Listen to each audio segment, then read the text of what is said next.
Welcome back, ladies and gentlemen, to GameStar TV for the Blizzard ANZ Heroes of the Storm Season 2 qualifiers. Once again, my name is Kit Fox. It's a pleasure to be your host. If you have just joined us, we've had 2 rounds so far tonight. Now, round number 1 was the Battlefield of Eternity, where Ethereal Cat picked up the win over the Concurlings, Zep Lion picking himself up the MVP nomination, and the round we just had on Sky Temple, very, very fast games tonight, I must say, was Trump Sports picking up the win over the Bird Punchers, and congratulations to Deuces, for picking himself up the MVP nomination into the GameStar MVP program.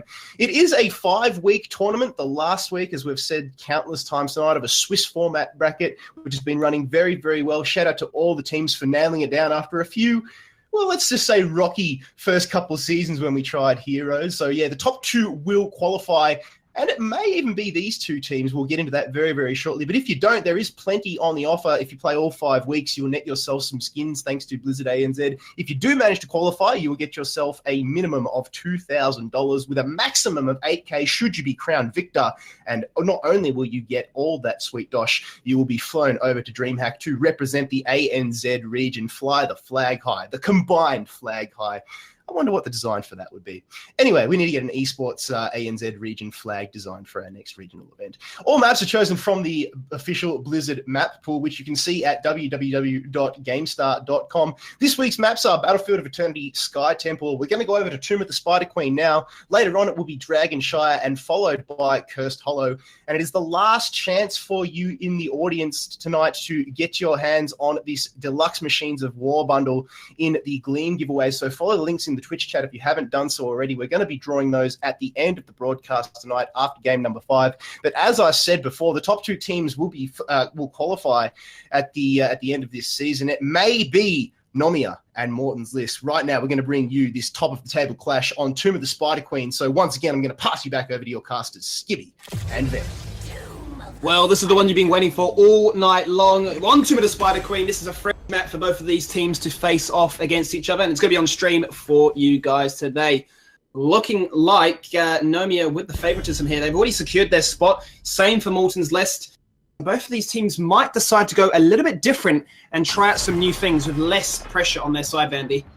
That's true. It's also going to be sort of like that honor show-off, or just making sure that they sort of assert who's the more dominating team coming into this. But right off the bat, they're not wasting any time. We're seeing Zarya ban coming out of Nomia and instantly responded with a tacit ban. So that's very on meta in terms of globally what we've sort of seen being banned out straight away. There's a huge respect going around for Tass and Zarya, and it's all about that shielding meta, or sort of that duo support sort of thing going around. I mean, generally speaking, when we've seen both of these teams play in other matchups on this map specifically, Nomia really love to prioritize the wave clear. Gul'dan has, I believe, been in every single game when it's come to Tomb of the Spider Queen, but we've talked about it before. Morton's lists have that hyper-aggressive style, and generally speaking, if you have a good wave clear comp and the ability to siege well, you can actually never really force that fight that Morton's lists are looking for. That's exactly correct. So by giving themselves that wave clear, it's all about getting that strong siege. And really, when it comes to turn-ins and things like that, I love that by Morton's list. As we were talking about it, they denied that pick right there to Nomia. They said, all right, you've got the Malfurion. We're going to take Eagle down as well as Lieutenant Morales. Give ourselves sustain for days. Yeah, the Morales is an interesting one. It's extremely early on. And I mean, yeah, definitely Morales as well as Oriel, great heroes to combine with the Gul'dan. But it feels a little bit like we're playing on Brax's holdout right now. But despite that, Tomb of the Spider Queen can orientate in a certain similar manner. You're definitely looking to wave clear as quickly as possible. But now, Nomia with the Malfurion, what do they want to rock with? They want Diablo. They want to flip into the root, into the immense wizardry damage. Li Ming so they can be bind before they go to the second phase. Exactly. I do like Li Ming as well. It gives them that added poke around the objective, say when you're trying to turn in.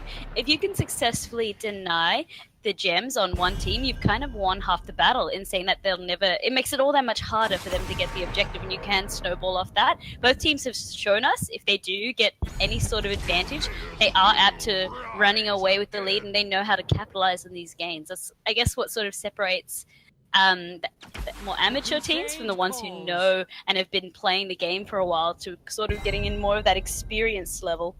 This is a very interesting draft so far, so to speak, here, Vandy, because it seems as if Morton's list have actually done a bit of an adaptation of almost playing the way Nomia like to rock it, with that Johanna, complemented by the Greymane with great poke as well through the Gimlane cocktail. But right now, it seems to be that all eyes with Nomia are looking to try and dive deep, pick up the Lieutenant Morales, abuse the fact that Gul'dan has no mobility, and really utilize what Diablo has to offer. 2 picks to finalize what they have with this draft. Any idea what potentially you reckon they're going to go for? Namia's always been a mixed bag of marbles. And just looking at the Gul'dan Morales, I would not be surprised if they wanted to bring out a Zeratul. Once again, they have shown such love for that character, and he is quite strong. If you can set up the Void Prisms, it really can sort of bring that fight in your favor. Say if you sort of isolate Morales from the rest of your team, or even Gul'dan, just basically isolating one of the squishies there. But instead, they've opted for a Rag and Sylvanas. These are really interesting. Is interesting. Yeah.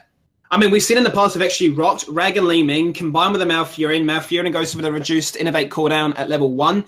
And it basically says, look, you guys can just dish out is so much damage from the backline.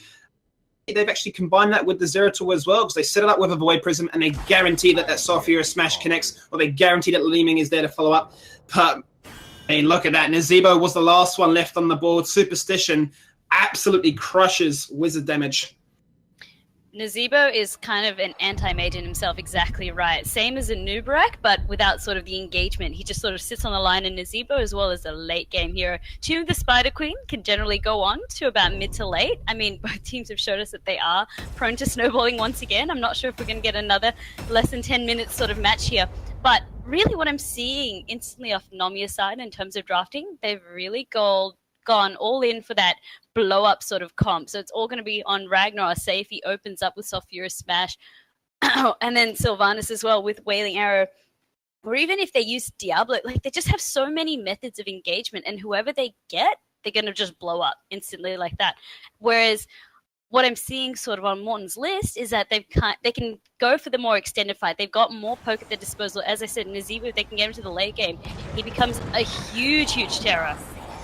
And I mean, if we actually touch on the way that Nomia have actually drafted this, it seems that with the double ability to silence, they're really respecting what both Medic and Gul'dan can actually achieve. And if they can interrupt the ability for one, a heal, as well as the idea of actually getting Horrified away, they can just overwhelm you with so much pressure. So it's going to be interesting to see how Morton's list, specifically those 2 heroes, actually position themselves. Now that's a big train charging at your full force. But let's jump in with the teams. They need no introduction, but we'll go for them in regardless. Blue side, Nomia. Fat94 is on Sylvanas. Arcana is playing Ragnaros. John on Li Ming. Robert overtaking on Diablo. And Vanilla rounds it out with Mouth. Morton's list, all rocking the brown horses. We've got Sashin on Greymane, Moves on Lieutenant Morales, Eternix on Nazeebo, Haki playing Gul'dan, and then Nigon on Johanna. Pulses, because it just means you've got no money. No money, or you got class? Maybe this is the way of them actually trying to tilt, saying, look, we don't need skins or anything to look cool. We'll just beat you standard. Or they're just showing some great unity. So instantly, you can see both teams flexing their muscles in the mid lane there. What's worth noting about on Tomb of the Spider Queen is because the map is so small, you can really bounce back and forth between the lanes quite quickly. So it's sort of all about, once again, pushing the lane, trying to see if anyone's sort of left behind, getting picks. Except for, generally you'll find people like to hole up in the bottom lane. You sort of send a solo laner there. So it looks like definitely they've got a Eternix, that's no surprise there, letting Nazeebo get the full farm out of that, and they've sent Arcana as well. So really, I'm not surprised by that at all. Look at the potency of what Morton's list are running here. So much wave clear. They are bouncing between lanes within, like, more than 5 seconds. They have no trouble whatsoever. And it seems to be that Nomia are the ones forced to say, well, let's see if we can actually try and force a fight on this rotation. But they're going to need a few more levels before they can actually find anything of value. And I really like how Morton's list is trying to control that fog there as well, making it all that much slower for Nomia as well to get their rotations in. That's really sort of learning the map and knowing where you can capitalize on, because they do know as well they are stronger in the early game. And definitely abusing that fact here. No sizable XP advantage at this stage, but you wouldn't expect to see that anyway. They are going to call out a PP. It's going to be 3 from 3 with pauses, and this is the meta we love to see. We've got a PP exactly like you said, with Move saying he needs to change his net. That comes into the favorite joke that we've got going, Skimmy, about forgetting to pay your internet on time. Well, it just reminds me of when I used to play competitively. You know, I'd be switching from our home internet onto my mobile's data. That's how poor it is in this side of the world. Well, that's how bad it can get. But let's talk about the talents right here. Nothing that's deviated too far. I mean, we are seeing that, once again, Greymane, he is going for that cocktail sort of build. He hasn't sort of gone for the inner beast empowerment just yet. Nazebo focusing on spiders, Gul'dan, Fell Flame. So once again, nothing too... I do like that Johanna has gone Regeneration Master, meaning that she wants to... When you are hopping around in a lane like this, you can actually fulfill that quest quite quickly if you get all the globes, and just letting her get a lot more of that sustainability as a tank. Yeah, it seems to be, especially with Gul'dan, like you touched upon, that the Fell Flame build is becoming a bit of a flavour of the month. We haven't really seen the old school corruption for quite a while right now, but definitely once that chunks up, you're hitting for at least 1k burst per Fell Flame, which can really destroy teams in an AoE setting, and especially in a tight corridored map like this. And that's where trouble can happen. And let's talk about trouble, because they are looking for first blood right now, Nomia. Zebo gone. I was just like, wow. Zebo gone. It was so quick. And that's, I guess, what you need to watch out for. Yeah, he is able to sort of push out quite well, but he is very immobile. So with a roaming gank squad like that, yeah, you need to watch out. And watch out indeed, because they could have had a second bit of grace there in the top lane they're looking for. More engages, but Mooks, once again, playing it safe. He's making sure that he does not get himself in any disastrous situation. Team at bay here, and it's still pretty equal in terms of XP. Both teams bouncing back and forth, looking to try and hand in gems where they can. But that's generally speaking what we're looking for on Team Spider Queen. Exactly. I mean, Nomia, they've made sure that they're constantly turning in while they have the opportunity. They don't want to die and lose any of these gems, so they're just putting them into the proverbial piggy bank, per se, so that even if they do get a death, they won't be penalized too heavily for it. And it, once again, picking on Eternix down here is being forced to back away. That's exactly what they want to do. They don't want to let him have too much roam all by himself. They're forcing Morton's list into either answering to them or just pushing back Eternix, making it all that much harder for him to get that XP. Yeah, I really respect what they're doing. They're realizing what their comp is going to achieve. They know they can't win the sustained battle between bouncing in the lanes.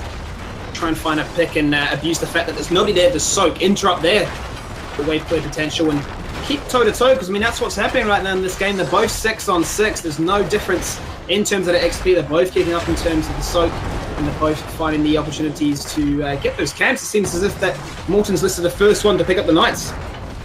Yeah, exactly.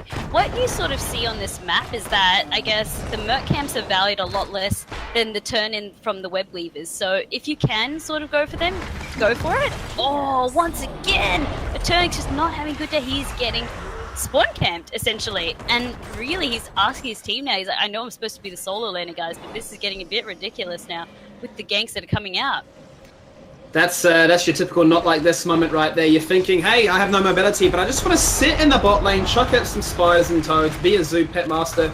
Just leave me alone. And that's not actually what's going to happen here, because Mooks is going to be forced to heal up an Aegon, burning that iron skin, caught with a great root from Vanilla there. Once again, trying to get some kill potential.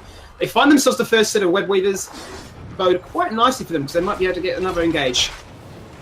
Exactly. I mean, Nomia getting this first Web Weaver, depending on how they can capitalize on this could be their break that they wanted to sort of start getting that experience lead. Now they are a little bit ahead of Morton's list. They want to try get at least a level ahead, I believe. So really what they want to do with this push is sort of divide and conquer down as much of these front turrets or front wall as they can.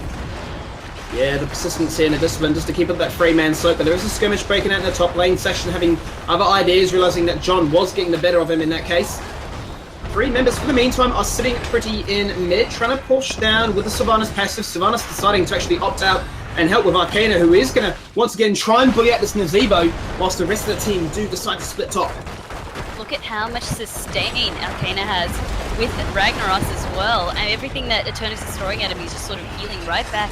And even, Fat 94 there, he's getting walled off. I'm not sure if he's going to be able to get out of this one.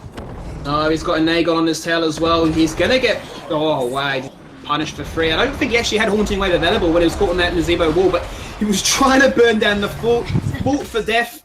I would say arguably it's actually worth the trade, because kills aren't really worth too much at the start. Yeah, exactly. It's all about how much of a base you can sort of get. And now we can see that lead that I was talking about that Nomia was trying to get with 10. about to be acquired now. They're going to grab the night camp, and then I believe they're going to try and force a fight here. Whether they can delay this turn in will then sort of dictate the rest of the pace of the game. They really want to disrupt Morton's list and avoid them from getting this first turn. And because they have level 10 now, that's what they can do. Huge for Nomia right now with the amount of ultimates that they have, the power spike. Like any composition, this one takes the cream because I say they just want to force fights, they want to kill you, they want to try and look for a kill here. They don't even care, they don't discriminate, they go straight for your tank. They are punching onto an Aegon. Mook's forced to run away because he realizes how scary there are. So many engaged tools, there's so much potential to parry off. It doesn't even matter if you're that beefy.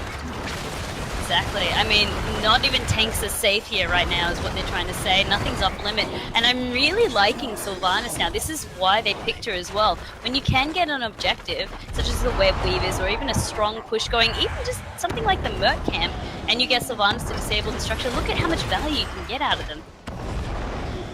And this one to start things off, 3 kills to 1. There's pressure across the board.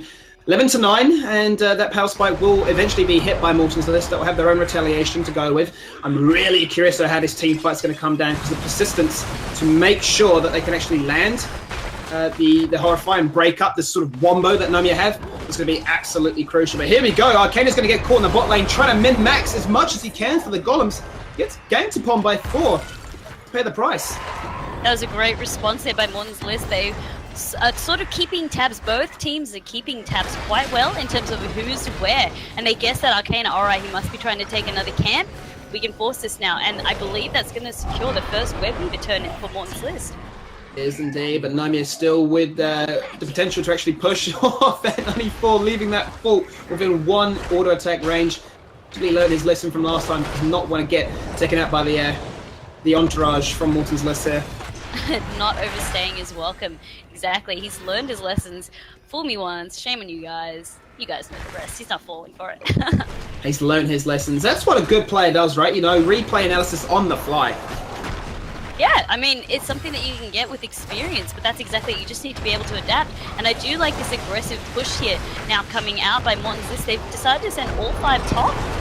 But whether they're going to get counter-engaged on here, I don't know. They don't have Fat 94 though on the side of Nomia. I feel like they're just using the Molten Core here as a deterrent. If anything, it has forced Morton's list to actually go through to the mid lane now. They will actually re-collaborate here with Fat 94. He's ready to rock and roll. 5v5. We are surely going to see, you can see, Eurobonova's going to make things happen here. They're going to go straight for the medic. APOC, and there's so much damage. We talked about the Wombo combo, and there it was. Just deleted. Session forced to back away. Rob still has ideas. He's going, I want you! And he punches him with the claw, picking up 3 members. Nobody's safe here, Vandy. It's a bloodbath right then and there. That's exactly how I envisioned it. As soon as I saw this comp, I'm like, it's all going to be like go, and then everyone just sort of goes. There's no hesitation there. That's just the type of teamwork Nomia has. All of it was opened up by APOC instantly. This Furious smash as well. Did you see it hit? There was just so much damage coming out and leaving. Like, they have damage for days, Skibby, as well as crowd control for days. That's how they're going to dictate their fights. No way for the Horrify to even do anything at that stage. The damage had already been done. The kill had already been acquired. They pick up a boss, and let's see how they decide to manipulate this.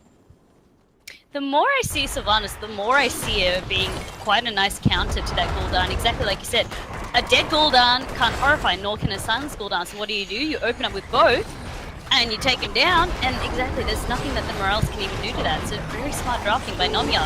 Oh, Cleanse has already come out, and similar to Twilight Dream, 2 members extremely low, make that 3, possibly 4.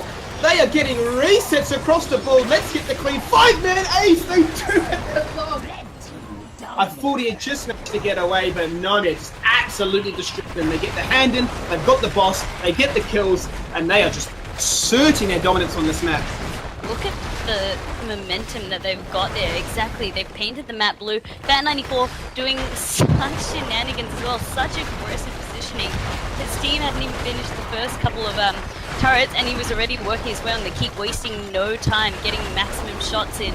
But it's up to Morton's list to see if they can recover here if Nomia want to overstay their welcome. Oh, look at this, Vandy. Take no ANZ. This is how you really abuse your opportunities and your advantage. They are going straight into it. Double keep taken out. Molten Core ready to rock and roll. Try and get any kills if they can.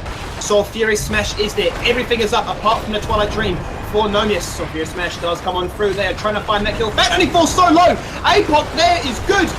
Trying to burst on. There's Greymane, the first one to drop, followed by Johanna. Disintegrate, doing work. John just routing damage across the board. And it wasn't 8 minutes, but it was 11 minutes. 1 and 2, just making it look easy. Gosh. It was a 1-2 punch. It was all dictated by Nomia right there. There was no doubt in my mind that they knew exactly what they wanted to do with their comp, and they executed it so well. It was exactly like I said. It was just here, we're going to press the go button. We're going to blow them up, and this is exactly how the fights were dictated. Wonderful stuff. Wonderful stuff indeed. We do get to that stage of the game where we talk about MVP nominations. There were a few good plays, quite notably as well. Big one for me to start things off was definitely Rob's ability just to dive on in, utilizing what Diablo has to offer and saying, we know what our condition is. We need to take out the medic ASAP or we will lose that sustained fight. But then you also had, Ben. He did the most damage, the most siege, and did a sizable chunk of actually snowballing that map with the XP. Yeah, definitely. And I also really did like Arcane's Ragnaros as well. Once again, always getting in sneaky. I mean, the whole team played so well. So really the MVP, I want to be like, the whole team gets MVP. But in saying that, I think Robodoba, for being the one to start the team fights, and just for prioritizing the morale so well, for prioritizing just making sure that she can do anything. So I'm going to give it to Robodoba. Couldn't agree more. There we go, Robodoba. You pick yourself up the MVP nomination for this week. And that does it for this one. Quick games for week number 5, but we do still have 2 more rounds ready to rock and roll. And Kit Fox will run you through all the goss. Thank you very much, Skimmy and Vandy. And it's been a recurring trend tonight. That boss seems to be the win condition for all of the games we've seen tonight. On Tomb of the Spider Queen, Nomia just picking up the win. Game number 2, we saw Trump Sports get the boss and then get the win over Bird Punches. And Battlefield of Eternity, we saw the Ethereal Cat just march in with the Eternal. So it's definitely a recurring theme. So, ladies and gentlemen, we are giving away the Probius bundle, which will be drawn after next game. So if you haven't done so already, !Gs2Q into the Twitch chat, as well as those Gleam giveaways. We're going to be drawing them after Game 5. Your last chance to get your hands on those deluxe Machines of War bundles, all possible thanks to Blizzard ANZ. That's about a $40 value, so they're definitely not skimping out when it comes to freebies tonight. So, follow those links. We would love your company. So don't go anywhere because we're going to be bringing you a lot more Heroes of the Storm action right after this.